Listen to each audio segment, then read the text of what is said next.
د بیسن حلوا به جوړو ځکه چې یخنیانې رالې او حلواګانې مزه کوي. اوس تاسو به وایئ چې د بیسن هم حلوا وي.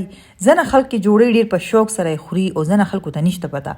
خو د بیسن دومره مزیدار او دومره بیسټ حلوا یې وي که نه، تاسو یو ځل جوړه کوئ او ټرای پې ووخئ، بیا تاسو خبرې کوئ چې چا نه یې خوړلي هغې به ډېر ته ډېر حیرت کړي چې زمونږ امي دې الله وبخي هغې به سوچه غوړو کې جوړوله.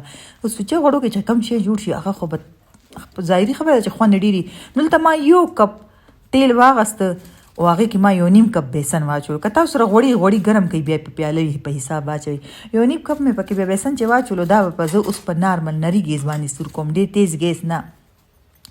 دا زه تاسو داسې نشم ویلی چې تاسو 4-5 منټه سور کوئ، نه دا زه تاسو ته مخ ته ښیم. دلته به پکې لاچي وټکوئ، ام پکې ور واچوئ، 4-5 لاچي پکې ور واچوئ او بس دلته کې په نارمل ګیس باندې سره کوئ او ورسره چیم پخه کوئ. که خوښه مو وي که نه شملې ورسره جوړې کړئ چې څنګه ستاسو خوښه وي، هغې کې موږ خوشحال یو. نو ګورئ دلته کې چې دا کله سور شو که نه دا بیسن، نو دا داسې ښکارېدو لکه ګوړه چې موږ پتیسه نه جوړو هغه شانتې داسې وپړسېدو. نو چې دا وپړسېږي دلته دا پته لګي د دې دا مره ښایسته غونته کې بوی روان شي. دې کې بیا ما 2 کپه اوبه واچولې، د اوبو په ځای تاسو پکې پیم اچولی شئ.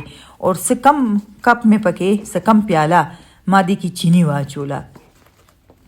نو دې کې تاسو ګوړ هم اچولی شي لکه خپلې مرضۍ سره، او د اوبو په ځای پیم پکې اچولی شي. هغې خو به لا مزه زیاته وي که نه چې څومره یې خوند وي. او دې ځای کې وګورئ پاکستان دی که نه، بجلي لاړه. پاکستان کې وایي کومه ناره ډېره ویلی کېږي بجلي لاړه. نو بجلي لاړه خو خیر بیا هم زه لګیا خو ما خو دلته سټاپ کولی خو نه شو، ولې چې یو خو ماښامې دی او د ټولو یو فرمایش و چې څه راباندې وخوره چایو سره. نو ما ویل دا حلوا به جوړېږي هم اسانه، ریسیپي هم اسانه ده او رنګ یې کله اوړو والا شي او کله د بیسن والا شي، ولې چې د لایټینګ مسله ده. بس ډرای فروټ پکې د خپلې مرضۍ واچوئ. زموږ کور کې د ډرای فروټ باندې دا 2 کسان ډېرې نخرې کوي، نور خو یې ټول خوري. او دا 2 کسانو په سر بیا زه پکې لږه چمز ویم چې اوس یې بیخي چې ردي نه کړي، ولې لایټ دله داسې پړکه پړکه کوي.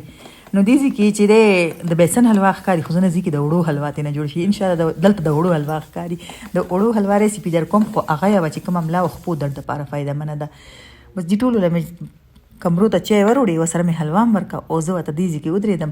زما د حلوا خوړل څنګه دي سکل، بس داسې 1-2 ځله نه وړې وړې دغه ترې نه واخلم نوړی چونډی ویسکم، خو ډېره مزېداره جوړېږي، ډېره اعلی او خرچه هم پرې دومره نه راځي.